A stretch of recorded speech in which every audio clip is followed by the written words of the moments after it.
Tambula mpola mpola omukyalo gwe bayita Supaisidana akadde kano tukirize tugane bw'oba okkiriza bw'oba owakana akadde kano tukirize mwana mulono gwe bayita Supaisidana y'omu ku bakyala abasinga amaanyi akadde kano bayimbi abakyala mu Uganda gwakiwakanya sooka weekube mutima emirundi 3 ogambe nti oli mulogo olw'embeera nti ngenda kukunyumiza byonna ebisobodde okuba ate nga bitambula. Supaisidana bannyo basobola okuba ate basooka muzalawa naye akadde kano asobodde okuba ate nga approvinga abakyala ab'enjawulo ennaku zino abadde bakikwatiridde oyinza ogamba nti Sindi Shiba Kalungi babadde beetwalaganya mpola mpola akadde katukirize tugane omukyala gwe bayita Supaisidana asobodde okuba ate nga akoze ekyenjawulo y'omu ku bayimbi akadde kano abasinga nga beekutegeezaako omugigi ogwajjira ku myaka gya 2014 era nga jya kwebaza omukulu gwe bayita Emma Carlos omuka basobola okuba ate basupporting omukulu ono omukyalo ono ne basobola okuba ate nga batandika mpola mpola omukulu Emma Carlos yasobola okuba ate nga ayambako abayimbi ab'enjawulo okuli omwana mulezi gwe bayita Khalifa waliwo bayita Coco Finger wafya Giyo naye nga basobola okuba ate nga bavaamu obulungi ennyo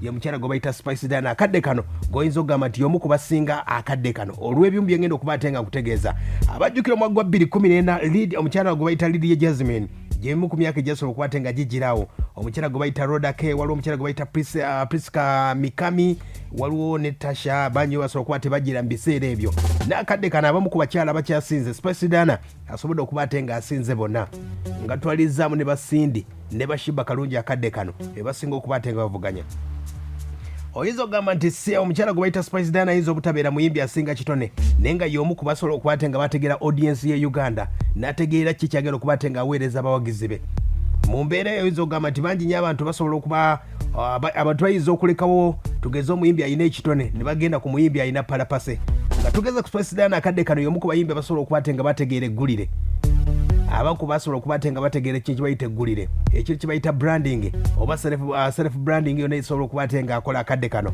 omukyalo oyo abajjukira omwaka gwa 2018 ng'agenda mu concert yasookera ddala yagenda ku Freedom City awo yasobola okuba ate nga akolera ensobi mu program gye bayita mwasuze mutya kakujjukizemu wano kati nisaagala ate biri wala nnyo abajjukira obulungi njagala nkuleetera Supaisidana osobole okuba ate nga omanya nti akadde kano y'omu ku bakyala abasobodde okuba ate nga bataddewo ettaffaali eddene ennyo abajjukira omwaka gwa 2018 omukyala gwe bayita Supaisidana yali mu concert ng'agenda mu concert ku Freedom City yakola ensobi weyagambira yali mu program mwasuze mutya NTV weyakolera ensobi eno sooka ogiwulire nali nkola history at Uganda nafuna was it 30 what but I was among the best kubanga our school wasn't performing well but 30 that is the second grade 32 yeah I think naye buli omu yeewuunya kubanga bangi basigalamu cause tugabe senior 6 aya basi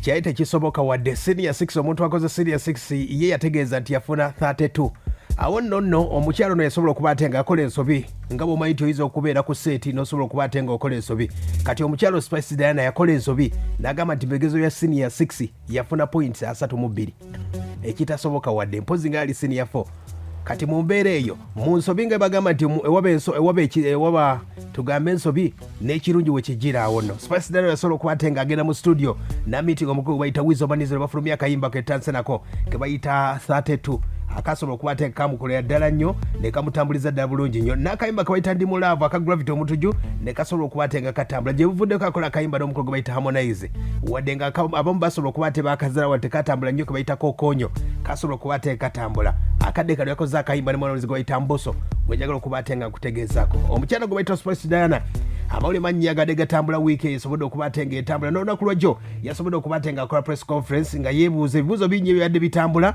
omukyalo ono yali Tanzania ne beebuuza akadde kano agenda kufumbirwa agenda kuba ate nga adda mu ddya ly'omukyala gwe bayita Zali kuba bagamba nti Diamond Platinum si mwangu wadde n'akamo mu mbeera ya Supaisidana naye yasobodde okuba ate nga ebibuuzo byabadde bimulumu omutwe n'agamba nti si buli omwana anamukubira essimu ajja kuba ate nga amuddamu Supaisidana kwe kuba ate nga yategese press conference n'asobola okuba ate nga abantu abategeeza kikyalina enteekateeka yatambudde etya media tour yasobodde kuba ate nga etambula etya Supaisidana yayogedde ebigambo bingi nnyo mu mbeera nga yasobodde okuba ate nga etambula era nga Supaisidana yategeeza nti tuweno yasobodde okuba ate yayize bingi nnyo mu kintu kya music okuba ate nga ategeera music mu mbeera eno yonna ebimu yasobodde okuba ate nga ategeeza Supaisidana agambye yategedde engeri abasajja gye bamanaginga music kolabo gyasobodde okuba ate nga amaliriza n'omukugu bayita Mboso owa Wasafi Records ne radio zagezeeko ku meeting Adam Platinum ne recommendation zezo zasobodde okuba ate nga akola emu ku mboozi Spice Dana sooka owuliriza akadde kano gujja okuba ate nga akutegeeza emu ku bakyala akadde kano abasingira ddala asobodde okuba ate nga akubye omukyala gwe bayita Shiba Kalungi akadde kano Mairo okutuuka ku Diamond Platinum akasajja sikangu wadde n'akamu kati omukyala gwe bayita Spice Dana akyakulembedde omukyala gwe bayita Shiba ne Sindi gwe wakano nambuulira gwani akusingira akadde kano y'omu ku mukyala asobodde okuba ate nga ye promoting ennyo wuno atubuulira embeera nga bwesobola okuba ate nga etambula tandikidde ku albamu eno byatambula bitya ani yateekamu ssente atubuulira endowooza yaabwe abagitwala si buli omuntu alowooza bwalowooza endowooza yaabwe si kibi olowooza bw'oyagala wabwe tebwoba olowooza just a picture we were in his office talking about so many things omuntu osotunula nga obadde otunudde bwotulinga byoliko nabirala netegeera bo tewali no yampa muntu kuwulire tewali yampa muntu nze nagende Tanzania already mulimba tuluyina contactinga njagala kukola luyimba naawe ngaera abalabe bakikola nemugamba okay fine katukole oluyimba tukola oluyimba nendimusindikira kati engeri yalina album launch yayagala kukola nyimba ezo zonna azitenga video era video egenda kufuluma so when I went there to do the video that's how I met Diamond but we were talking with Diamond kubanga Diamond yateekamu buli kimu aya basi ndoza owulidde abadde bagamba nti oba Spice Diana Diamond Platinum agenda kuba ate nga amuwasa awakanyiza agambye nti bingi nnyo bisobodde okuba ate nga byogerako press conference esobodde okuba ate nga etambula Spice yategeeza nti wano mu Uganda yeeyo owakabi ategeeza abawagizi ba Shiba n'abasindi muwulire wano singa ndi wakabi wano naye siri wakabi walala tegeera kyekinkoze nnyo okulaba nga ne waka ndi wakabi ne walala ndi wakabi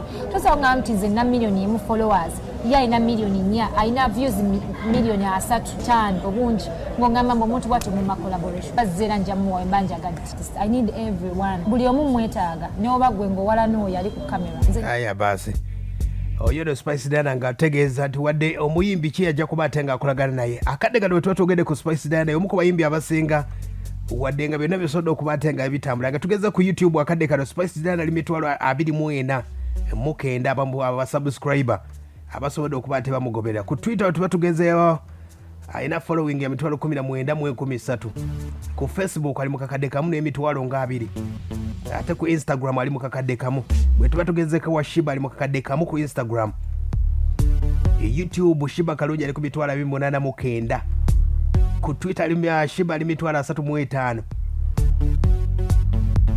plus Spice Dana alina deal ez'enjawulo endorsement ezisobodde okuba ate nga afuna alinamu kampuni ya Itel aligi promoting ennaku zino waliwo amazzi ga Yaket naga agatambuza mpolampola atubuulira Spice bingi nnyo byasobodde okuba ate nga ayogera wuno ng'akyatunyumiza olugendo lwe Tanzania. I was telling you about how I got in touch with Mboso. We were contacting after a few weeks and they were like, Spice, we have an album launch in Tanzania for Mboso's album and they would love me in Tanzania performing an album launch.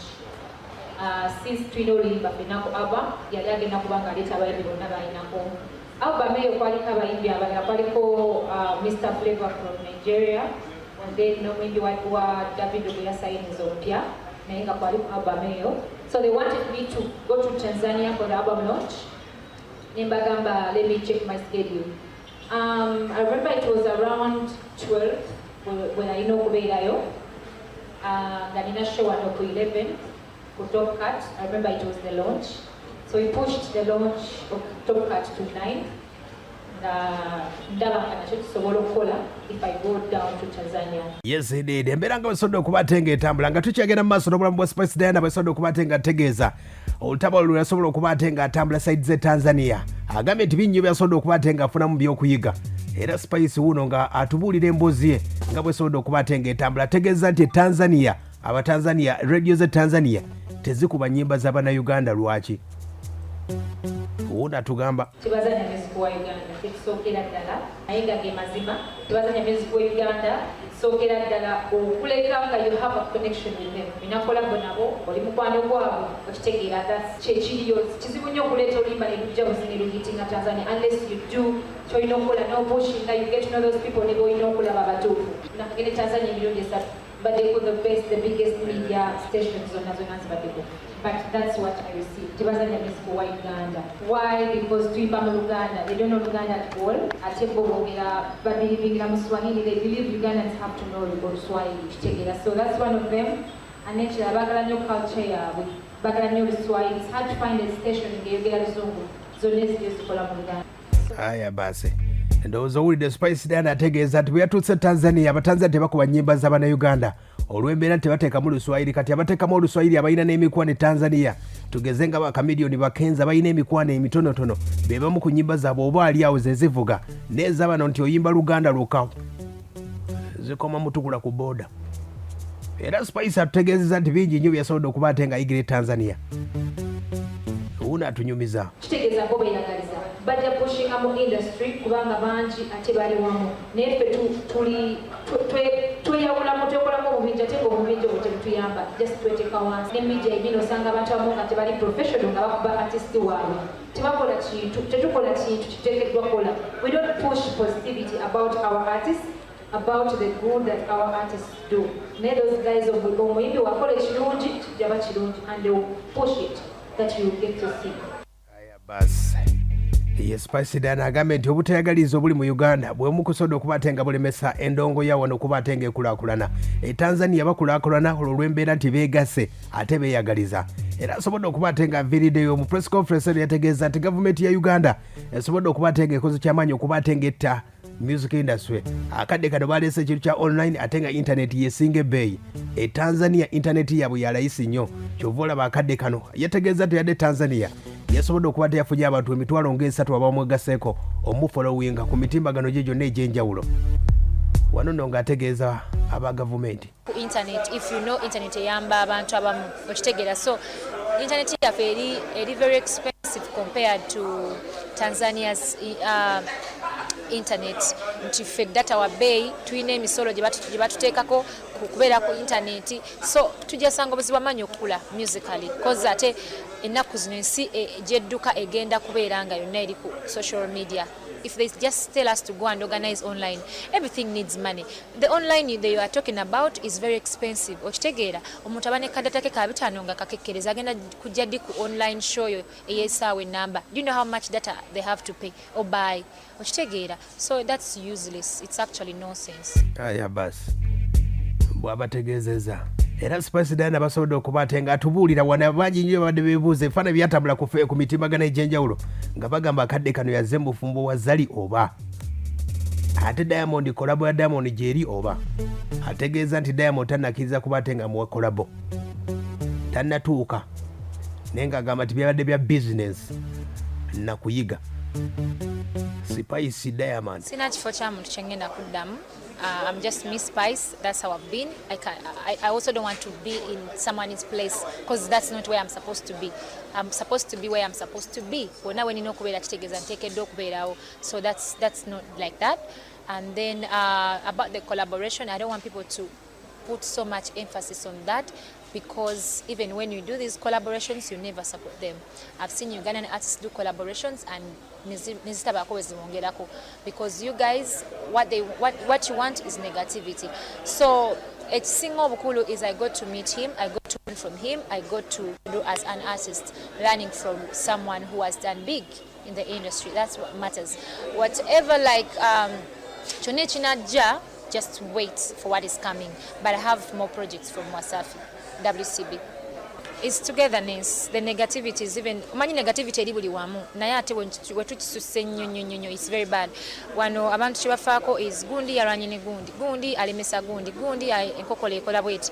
But you don't find people promoting togetherness. You don't find people promoting ekintu ekirungi omuyimbi kyakoze. Aya basi ndowooza owulidde obweteegayiriza obuli mu Uganda wano busobodde okuba ate nga bulemesezza endongo akadde kano okutegeezayo omu ku bakyala akadde kano abasobodde okuba ate batraininga bakoze kolabo ez'enjawulo wadde nga ne Shiba naye asobodde okuba ate nga akikuba akadde kano tuba tugeregeranyiza lisiti agikulembedde ayinza okuba Spice Diana olwaddiirwa ezo ne kolabo zasobodde okuba ate nga atayiza akadde kano ayinza okukwata ekyokubiri tugambe nti Shiba ekyokusatu sinda leera ssanya eyo ndowooza yange ng'omuntu naawe ogirina eyiyo nambuulira olw'ensonga era wano toyinza kuba ate nga teweebaza management esobodde okuba ate nga emuyambako nakutegeeza obanga oli muyimbi manager tagwa ng'omuyimbi gwagwa labira ku mukulu gwe bayita manager Roger yaleeta ziza bafana asobola okuba ate nga mupromotinga ziza bafana bwe yawukana ne Roger ani yagwa manager Roger managinga Spice Dana gyali olabayo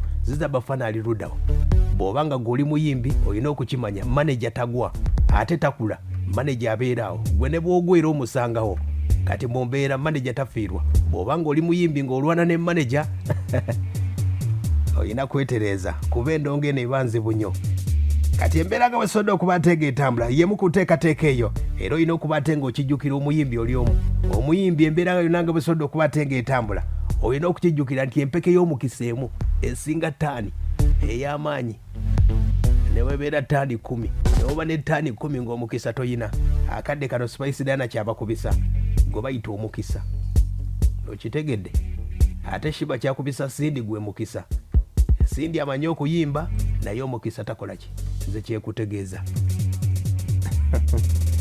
yembeera bwetambula oda bwosizira okuba ate ng'owuliriza ndowooza bajjukira konsati yasobola okuba ate ng'eya 2 wetwayingira covid awo Spice yasembayo ng'akikubye wadde media aba media basobola okuba ate nga bamukubakuba naye asobola okuba ate ng'akikuba negatta ku 076 ombuulire akadde kano gwe muyimbi ki gwe golaba akadde kano nendowoozayo ompe ensonga toŋŋamba nti ani nsooka ompe n'ensonga sabula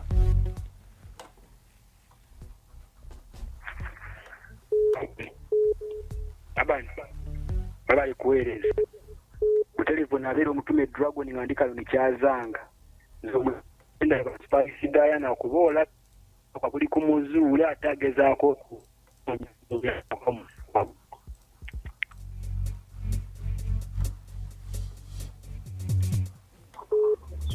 abanike bali kuweereza Hello. Esebo. Abanike bali kuweereza Eja abani. Esebo tugende maaso. Ndibaki lukyalwa na mukama wange. Bana bafesiba akinkubidde. Lwaki? Ndibaki lukyalwa nze bali tuweereza. Aya basi. Sebo. Apanike. Agamba atya naye. Kiriya. Anti buterevu yogerako ne mafiti ni mike nga sizide waneka nikyazanga. Nze mutuufu era ndagadalanga naawe olabya talanga Spice naawe akikubya akiwanika nnyo. Ekisooka ennyimba ze zayimba zirinamu amakulu ze kyezijayo ku Uganda tayagala bintu bya kufitina. Sigadde zimwambala fitting mike nga sizide waneka nikyazanga bwe tuweereze. Big up on yourself. Sebo.